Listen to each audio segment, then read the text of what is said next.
wabarakatuh. Kembali lagi dengan saya Siti Nuraini, NIM 250763031, Prodi Pendidikan Bahasa dan Sastra Indonesia, Universitas Mula Warman.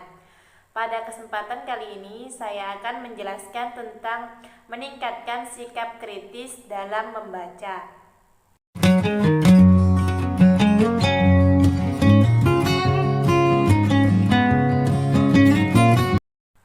Agar mempermudah kita memahami tentang membaca kritis, maka diperlukan untuk mengetahui terlebih dahulu mengenai pengertian dari membaca kritis.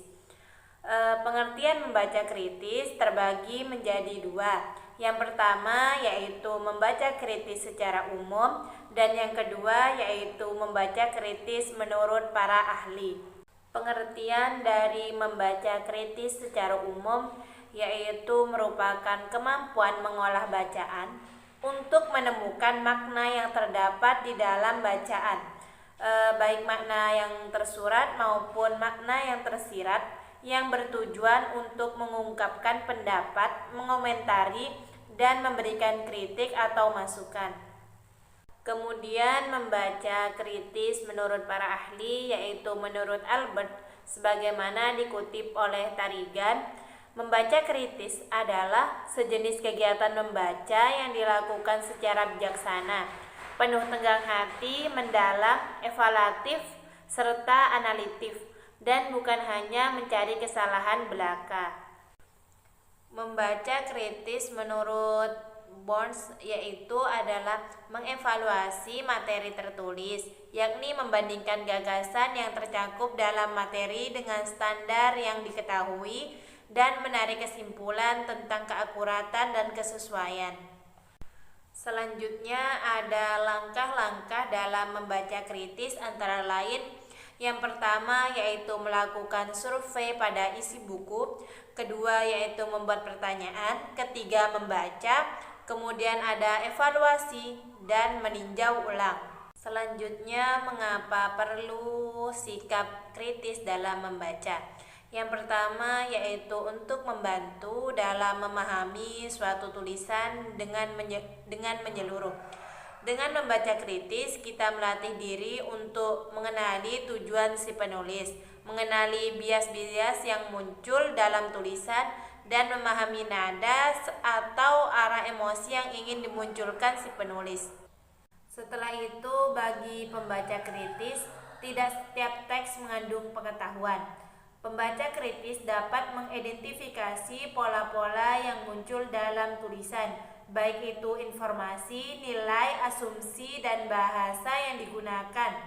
Elemen-elemen tersebut saling bertautan dalam pembentukan suatu artikel, yang seringkali menghamburkan maksud utama si penulis. Selanjutnya yaitu meningkatkan sikap kritis. Metode yang dapat dilakukan untuk mengasah kemampuan membaca kritis yaitu SQ4R.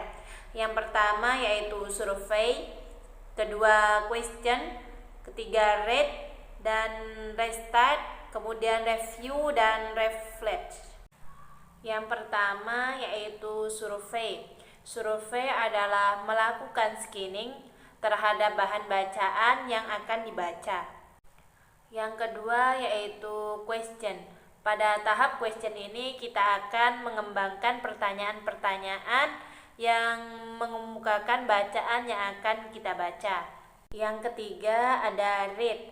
Read ialah membaca dengan seksama untuk menemukan jawaban-jawaban dari pertanyaan-pertanyaan yang telah kita kemukakan sebelumnya. Yang keempat yaitu ada restart. Restart ialah mengemukakan kembali mengenai apa bacaan yang telah kita baca. Jika kita tidak mampu mengemukakan kembali apa yang kita baca tanpa melihat kebahanan bacaan, artinya kita harus membaca ulang kembali. Kemudian yang kelima yaitu ada review. Review dalam tahapan ini adalah meninjau kembali seluruh ide-ide, yaitu kunci yang akan dijabarkan dalam bahan bacaan. Yang terakhir yaitu ada reflect. Reflect artinya merefleksikan apa yang kita baca. Menurut Mikoleki dan Jeffries, untuk meningkatkan sikap kritis dalam membaca yaitu dengan mengajukan beberapa pertanyaan yaitu sebagai berikut. Yang pertama yaitu dari mana bacaan tersebut berasal, apakah sumber informasi tersebut dapat dikatakan terbukti dan dapat dipercaya. Kemudian yang kedua yaitu siapa penulis bacaan tersebut, apakah penulis tersebut memiliki kualifikasi menulis topik tersebut. Kemudian yang ketiga yaitu apa tujuan penulis dalam menulisnya. Kemudian yang keempat, apa pendapat penulis tentang topik yang ditulisnya. Yang kelima yaitu apakah ada perbandingan mengenai informasi yang telah diketahui sebelumnya. Dan yang keenam yaitu apakah saya setuju dengan informasi yang diberikan. Dapat disimpulkan tentang membaca kritis adalah cara membaca dengan melihat motif penulis, kemudian menilainya. Membaca kritis berarti kita harus mampu membaca secara analisis dan dengan memberikan suatu penilaian. Membaca kritis merupakan proses atau kegiatan membaca dengan cara memahami teks untuk kemudian dianalisis dan diberi penilaian tentang teks tersebut. Dalam hal ini, seorang pembaca harus mampu menganalisis dan menilai apakah bacaan yang dibacanya itu bermanfaat atau tidak. Dan apabila hasil penilaiannya terhadap bacaan tersebut sangat buruk, berarti si pembaca tidak perlu menyebarluaskan kepada isi bacaan kepada orang lain. Membaca kritis hanya dapat dilakukan terhadap bahan bacaan pustaka non-fiksi.